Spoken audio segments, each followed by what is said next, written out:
Hello guys, welcome back to Peak Time Learners. ഈ വീഡിയോയിൽ LBS MC entrance examination 2025ൻ്റെ exam pattern and എക്സാമിൻ്റെ complete syllabus ആണ് share ചെയ്യാൻ പോകുന്നത്. ആൻഡ് ഓൾസോ അതിന് യൂസ് ചെയ്യാനുള്ള മോക്ക് ടെസ്റ്റ് വെബ്സൈറ്റ്സും വേറെ റിസോഴ്സസൊക്കെ ഈ വീഡിയോയിൽ ഷെയർ ചെയ്യാം. ഓക്കെ, ഈ എൻട്രൻസ് എക്സാം എന്ന് പറയുന്നത് മൊത്തം 3 സെൻറ്റേഴ്സിലാണ് നടത്താൻ പോകുന്നത്. തിരുവനന്തപുരം, എറണാകുളം ആൻഡ് കോഴിക്കോട്, ഇങ്ങനെ 3 സെൻറ്റേഴ്സാണുള്ളത്. ആൻഡ് നമ്പർ ഓഫ് കാൻഡിഡേറ്റ്സിനെ ഡിപ്പെൻഡ് ചെയ്തിട്ട് ചിലപ്പോൾ ഇത് ചേഞ്ച് ചെയ്യാനുള്ള ചാൻസും ഉണ്ട്. ആൻഡ് നമുക്ക് എക്സാം ആണെങ്കിൽ മൊത്തം 2 അവേഴ്സാണ് ഡ്യൂറേഷൻ ഉള്ളത്. 60 + 60 മിനിറ്റ്സ്, ടോട്ടൽ 120 മിനിറ്റ്സ് ആണ് നമുക്ക് ഡ്യൂറേഷനായിട്ട് വരുന്നത്.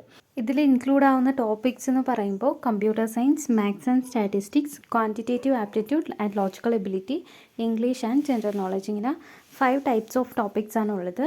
ഇതിൽ കൂടുതൽ വെയിറ്റേജ് ഉള്ളത് കമ്പ്യൂട്ടർ സയൻസിനാണ്. 50 മാർക്ക് കമ്പ്യൂട്ടർ സയൻസ് ആണ്. പിന്നെ ബാക്കി 25 മാർക്സ് മാത്സ് ആൻഡ് സ്റ്റാറ്റിസ്റ്റിക്സ്, വേറെ 25 മാർക്സ് ക്വാണ്ടിറ്റേറ്റീവ് ആപ്റ്റിറ്റ്യൂഡ്, ലോജിക്കൽ എബിലിറ്റിക്ക്. പിന്നെ ഇംഗ്ലീഷിന് 15 മാർക്സ് ആണ് വരുന്നത്.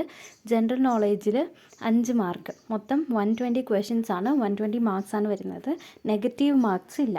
And mode of questions English ആയിരിക്കും. എക്സാം മൾട്ടിപ്പിൾ ചോയ്സ് ക്വസ്റ്റ്യൻ ആണ്, MCQ ആയിരിക്കും. ആൻഡ് ഓരോ ക്വസ്റ്റ്യനും ഓരോ മാർക്കുണ്ട്. Total question 120, total marks 120 and total time 120 minutes. Computer സയൻസിൽ problem solving with computer programming, digital fundamentals and computer organization, database fundamentals. Then computer basics, organization of a computer, central processing unit, structure of instructions in CPU, input output devices, computer memory, memory organization, backup devices. Then data representation, representation of characters, integers and fractions, binary and hexadecimal representations, binary arithmetic, addition, subtraction, division and multiplication, signed arithmetic and 2's complement arithmetic, floating point representation of numbers, normalized floating point representation, Boolean algebra, truth tables, Venn diagrams.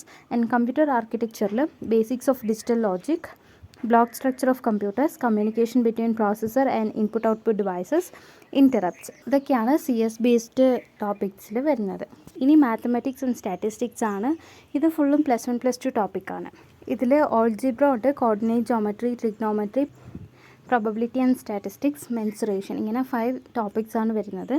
ഓൾജിബ്രയിൽ fundamental operations in algebra, expansion, factorisation, quadratic equations, indices, logarithms, arithmetic, geometric and harmonic progressions, binomial theorem, permutation and combinations. Then coordinate geometry, അതിൽ rectangular Cartesian coordinates, equation of a line, mid point, intersections, etcetera, equations of a circle, distance formula, pair of straight lines, parabola, ellipse and hyperbola, simple geometric transformations such as translation, rotation and scaling.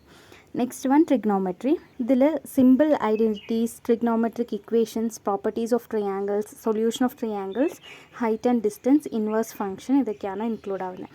പിന്നെ probability and statistics basic concept ആണ്, probability തിയറിയുടെ basic concepts ആണ് വരുന്നത്. പിന്നെ സ്റ്റാറ്റിസ്റ്റിക്സിലും basic concepts മാത്രമാണ് വരുന്നത്. Then mensuration ഉണ്ട്, അതിൽ areas, triangles and quadrilaterals, area and circumference of circles, volumes and surface areas of simple solids such as cubes, spheres, cylinders and cones, ഇതൊക്കെയാണ് mathematics and സ്റ്റാറ്റിസ്റ്റിക്സിൽ വരുന്നത്. Then quantitative aptitude and logical ability, ഇത് degree ലെവലായിരിക്കും. And ഇതിൽ time and work, percentage, average, ratio and proportion, speed, distance, ഇത് ഇങ്ങനെ എല്ലാ ടോപ്പിക്സും തന്നെ ഇതിൽ ഇൻക്ലൂഡ് ആവും. ഇതിൽ വരുന്ന ടോപ്പിക്സ് സെപ്പറേറ്റ് അപ്ലോഡ് ചെയ്യാം.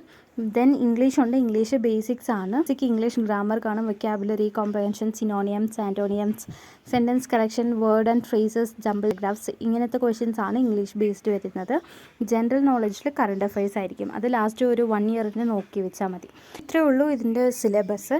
ആൻഡ് ഇനി ഈ സിലബസ് ബേസ് ചെയ്തിട്ട് ഇപ്പോൾ കമ്പ്യൂട്ടർ സയൻസ് ടോപ്പിക് എടുക്കുകയാണെങ്കിൽ problem solving with computer programming, database fundamentals, data representation, ഇതെല്ലാം നമ്മളുടെ ചാനലിൽ തന്നെ അപ്ലോഡ് ആക്കിയിട്ടുണ്ട്. അത് പഠിച്ചാൽ മതിയാവും. നിങ്ങൾക്ക് എക്സ്ട്രാ പഠിക്കണമെന്നുണ്ടെങ്കിൽ വേറെ യൂട്യൂബിൽ കുറേ റിസോഴ്സസ് ഒക്കെ കിട്ടും, അത് വെച്ചിട്ട് പഠിക്കാം. ഇതിൻ്റെ എല്ലാത്തിൻ്റെയും ലിങ്ക് ഡിസ്ക്രിപ്ഷനിലുണ്ട്. ഇനി digital fundamentals and computer organisation, computer basics, computer architecture, ഇതൊക്കെ പഠിക്കാൻ ഞാൻ യൂസ് ചെയ്തത് വേറൊരു യൂട്യൂബ് ചാനലിലുള്ള ഒരു പ്ലേലിസ്റ്റാണ്. ആ പ്ലേലിസ്റ്റിൻ്റെ ലിങ്കും ഡിസ്ക്രിപ്ഷനിലുണ്ട്. ദെൻ മാത്സ് എടുക്കുകയാണെങ്കിൽ നമ്മളുടെ ചാനലിൽ കോർഡിനേറ്റ് ജോമെട്രിയുടെ കംപ്ലീറ്റ് വീഡിയോ ഉണ്ട്. പിന്നെ ഓൾജിബ്രയിൽ arithmetic, geometric and harmonic progression, ഇതിൻ്റെയൊക്കെ വീഡിയോസ് അവൈലബിൾ ആണ്. അപ്പോൾ ഇതിൻ്റെ ബാക്കി വീഡിയോസ് അപ്ലോഡ് ചെയ്യാൻ പറ്റുമോ എന്ന് അറിയത്തില്ല. സമയം കിട്ടുവാണെങ്കിൽ അപ്ലോഡ് ചെയ്യാം, അല്ലെങ്കിൽ ഞാൻ ഇതിൽ കൊടുത്തേക്കുന്ന സോഴ്സസ് വെച്ച് പഠിക്കുക. ആൻഡ് നമുക്ക് കുറേ റിസോഴ്സസ് കിട്ടും. ഗൂഗിൾ ആൻഡ് യൂട്യൂബൊക്കെ നോക്കുമ്പോൾ ആൻഡ് ChatGPT ഒക്കെ ഉണ്ട്. അപ്പോൾ ഇതൊക്കെ വെച്ചിട്ട് നമുക്ക് പ്രിപ്പയർ ചെയ്യാൻ പറ്റും ഈസി ആയിട്ട്. ദെൻ പ്രിപ്പയർ ചെയ്ത് കഴിഞ്ഞിട്ട് നമുക്ക് മോക്ക് ടെസ്റ്റൊക്കെ പെർഫോം ചെയ്ത് നോക്കാം. ആൻഡ് പെയ്ഡ് ഉണ്ട്, ഫ്രീ ആയിട്ടുള്ളത്. ഞാൻ ഫ്രീ ആയിട്ടുള്ളതേ സജസ്റ്റ് ചെയ്യത്തുള്ളൂ, ബിക്കോസ് പെയ്ഡ് എത്രത്തോളം ടെസ്റ്റബിൾ ആണെന്ന് അറിയത്തില്ല. അപ്പോൾ ഫ്രീ മോക്ക് ടെസ്റ്റ് തന്നെ നിങ്ങൾക്ക് എടുക്കാം. ആൻഡ് അതിൻ്റെ ഒരു വീഡിയോയും കൂടെ അപ്ലോഡ് ആക്കിയിട്ടുണ്ട്. അതിൻ്റെ ലിങ്ക് ഡിസ്ക്രിപ്ഷനിലുണ്ട്. അപ്പോൾ അത് നോക്കിയിട്ട് അതിലുള്ള ആപ്സ് വെബ്സൈറ്റ്സ് ഒക്കെ നോക്കിയിട്ട് നിങ്ങൾക്ക് മോക്ക് ടെസ്റ്റൊക്കെ ട്രൈ ചെയ്ത് നോക്കാം. താങ്ക്